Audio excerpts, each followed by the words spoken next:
The Statement of Randolph Carter by H.P. Lovecraft. I repeat to you, gentlemen, that your inquisition is fruitless. Detain me here forever if you will. Confine or execute me if you must have a victim to appropriate your illusion of justice, but I can say no more than I have already.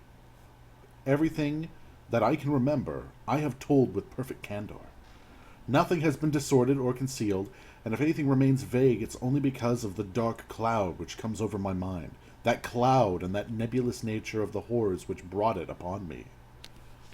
Again, I say, I do not know what has become of Harley Warren, though I think, almost hope, that he is in peaceful oblivion, if there be anywhere so blessed a thing.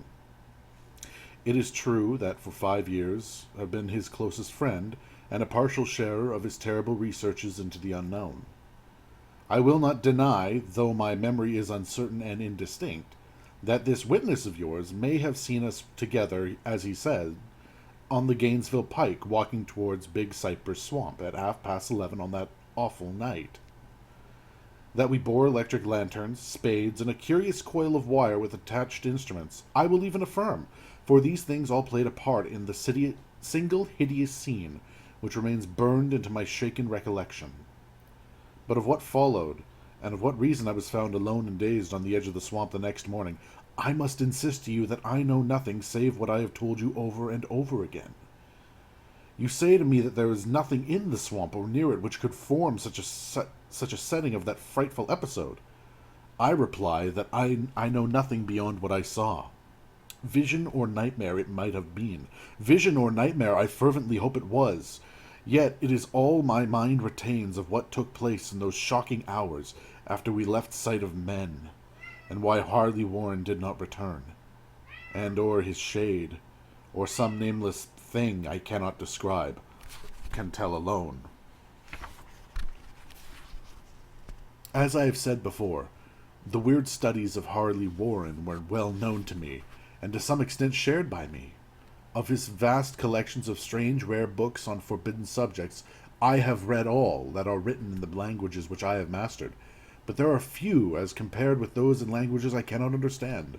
Most, I believe, are in Arabic, and that fiendish inspired book which brought his end, the book which he carried in his pocket out of the world, was written in characters whose like I'd never seen elsewhere. Warren would never tell me just what was in that book. As to the nature of our studies, must I say again that I no longer retain full comprehension? It seems to me rather merciful that I do not. For they were terrible studies which I pursued more through reluctant fascination than through actual inclination. Warren always dominated me, and sometimes I feared him. I remember now how I shuddered at his facial expressions one night before the awful thing happened, when he talked incessantly of his theory, why certain corpses never decay, but rest firm and fat in their tombs for 1,000 years. But I do not fear him now, for I suspect he has known horrors beyond my ken. Now I fear for him. Once more I say that I have no clear idea of our object on that night.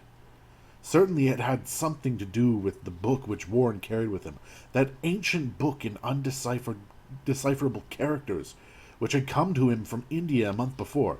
But I swear I do not know what it is we expected to find. Your witness says he saw us at 11:30 on the Gainesville Pike, headed for Big Cypress Swamp. This is probably true, but I have no distinct memory of it.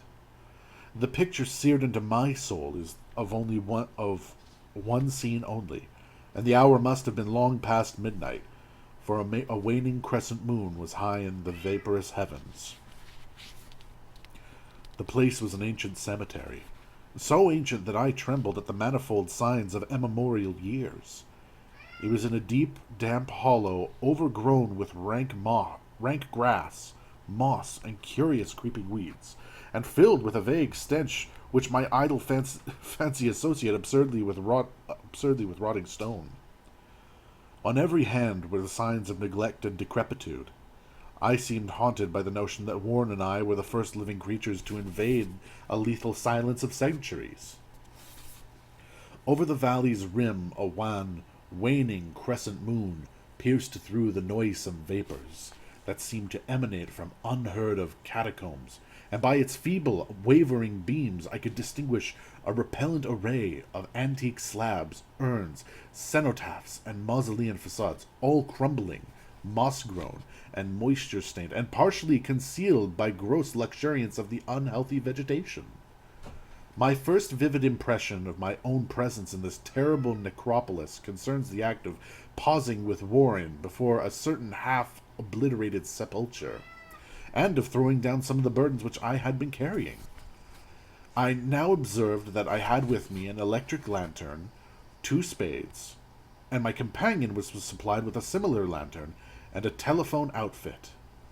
No word was uttered, for the Spartan task seemed known to us, and without delay we seized our spades and commenced to clear away the grass and weeds, and drifted earth from the flat archaic mortuary. After uncovering the entire surface, from which consisted of immense granite slabs, we stepped back some distance to survey the charnel scene, and Warren appeared to make some mental calculations. Then he returned to the sepulchre, and using his spade as a lever, sought to pry the slab lying nearest the stony ruin, which may have been a monument in its day. He did not succeed, and motioned me to come to his assistance. Finally, our combined strength loosened the stone, which we raised and tipped to one side. The removal of the slab revealed a black aperture, from which rushed an effluence of miasmal gases so nauseous that we started back in horror. After an interval, however, we approached the pit again, and found the exhalations less unbearable. Our lanterns disclosed the top of a flight of stone steps, dripping with some detestable ichor of the inner earth, and bordered by walls encrusted with nitre.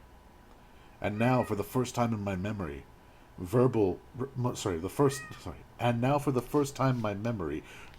verbal discourse. Warren addressing me at length in his mellow tenor, and a voice singularly unperturbed by our awesome surroundings. "I'm sorry I have to ask you to stay on the surface," he said, "but it would be a crime to let anyone with your frail nerves go down there. You can't imagine, even from what you have read and from what I've told you, the things I shall have to see and do. It's fiendish work, Carter, and I doubt any man without ironclad sensibilities could see it through and come up alive and sane. I don't wish to offend you, and heaven knows I'd be glad enough to have you with me, but the responsibility is, in a certain sense, mine, and I couldn't drag a bundle of nerves like you down to probable death or madness. I tell you, you can't imagine what the things down there are really like, but I promise to keep you informed over the telephone of every move. You see, I've enough wire to reach the center of the earth and back." I can still hear in memory those coolly spoken words, and I still remember my remonstrations. I seemed desperately anxious to accompany my friend into the sepulchral depths. Yet he proved inflexibly obdurate. At one time he threatened to abandon the expedition if I remained insistent, a threat which proved effective, since he alone held the key to the thing. All this I can remember still, though I no longer know what manner of thing we sought. After he had secured my reluctant acquiescence in his design, Warren picked up the reel of wire and adjusted the instruments. At his nod, I took one of the latter and seated myself upon an age-discolored gravestone close by the newly uncovered aperture. Then he shook my hand, shouldered the coil of wire, and disappeared within the indescribable ossuary. For a moment I kept sight of the glow of his lantern, and heard the rustle of the wire as he laid it down after him. But the glow soon disappeared abruptly, as if a turn in the stone staircase had been encountered, and the sound died away almost as quickly. I was alone, yet bound to the unknown depths by those magic strands whose insulated surface lay green beneath the struggling beams of that waning crescent moon. In the lone silence of that hoary and deserted city of the dead, my mind conceived the most ghastly fantasies and illusions, and the grotesque shrines and monoliths seemed to assure a hideous personality, a half-sentience. Amorphous shadows seemed to lurk in the darker recesses of the weed-choked hollow, and to flit in some blasphemous ceremonial procession past the portraits of the mouldering tombs in the hillside, shadows which could not have been cast by that pallid-peering crescent moon. I constantly consulted my watch by the light of the electric lantern, and listened with feverish anxiety at the receiver of the telephone. But for more than a quarter of an hour I heard nothing. Then a faint clicking came from the instrument, and I was called down to by my friend in a tense voice. Apprehensive as I was nevertheless unprepared for the words which came up from that uncanny valley, in accents more alarmed and quivering than any I had ever heard from Harley Warren. He who had so calmly left my side a little while previously now called from the below in a shaky whisper more portentous than the loudest shriek. God, if you could see what I'm seeing. I could not answer. Speechless, I could only wait. Then came those frenzied tones again. Carter, it's terrible, monstrous, unbelievable. This time my voice did not fail me, and I poured into the transmitter a flood of excited questions. Terrified, I continued to repeat, Warren, what is it? What is it? Once more the voice came of my friend, still hoarse with fear, and now apparently tinged with despair. I can't tell you, Carter. It's too utterly beyond thought. I dare not tell you. No man should know it and live. Great God, I never dreamed of this. Stillness again, save for my now incoherent torrent of shuddering inquiry. Then the voice of Warren in a pitch of wilder consternations. Carter, for the love of God, put down the slab and get out of here, quick. Leave everything and make for the outside. It's your only chance. Do as I say and don't ask me to explain. I heard, yet I was only able to repeat my frantic questions. Around me were the tombs and the darkness of the shadows below me. Some peril beyond the radius of human imagination. But my friend was in greater danger than I. But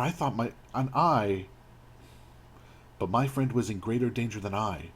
And through my fear I felt a vague resentment that he should deem me capable of deserting him under such circumstances. More clicking, and after a pause, a piteous cry from Warren. Beat it. For God's sake, put the slab back and beat it, Carter. Something in the boyish slang of my evidently stricken companion unleashed my faculties. I formed and shouted a resolution. Warren, brace up! I'm coming down! But at this offer, the tone of my auditor changed to a scream of utter despair. Don't! You can't understand! It's too late! And my own fault! Put the slab back and run! There's nothing else you can do now! You or anyone can do! The tone changed again, this time acquiring a softer quality of a hopeless resignation, yet it remained tense, through anxiety for me. Quick, before it's too late. I tried not to heed him, tried to break through the paralysis that held me, and to fulfill my vow to rush down to his aid. But his next whisper found me held, inert in the chains of stark horror. Carter, hurry. It's no use. You must go. Better one than two. The slab. A pause. More clicking. Then the faint voice of Warren. Nearly over now. Don't make it harder. Cover up those damn steps and run for your life. You're losing time. So long, Carter.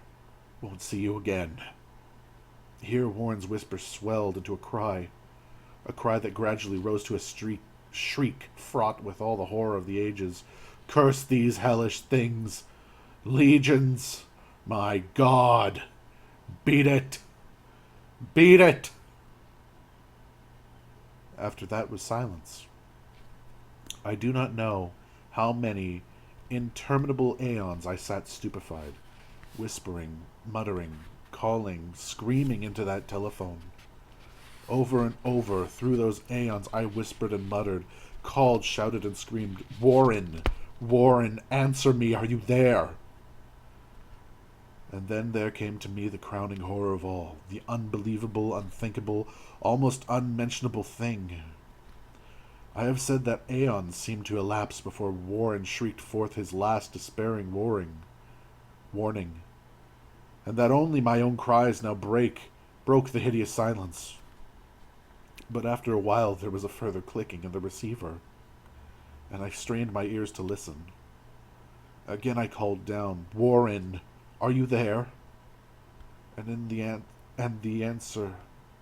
answer I heard the thing which has brought this cloud over my mind. I try not to, gentlemen, to account for that thing, that voice, nor can I venture to describe it in detail, since the first words took away my consciousness and created a mental blank which reaches to the time of my awaking in this hospital. Shall I say that the voice was deep, hollow, gelatinous, remote, unearthly, inhuman, disembodied? What shall I say? It was the end of my experience, and is the end of my story. I heard it, and I knew no more. Heard it as I sat petrified in that unknown cemetery in the hollow, amidst the crumbling stones and the falling tombs, the rank vegetation and the miasmal vapors. Heard it well up from the innermost depths of that damnable open sepulchre, as I watched amorphous necrophagous shadows dance beneath an accursed waning moon. And this is what it said: "You fool, Warren is dead."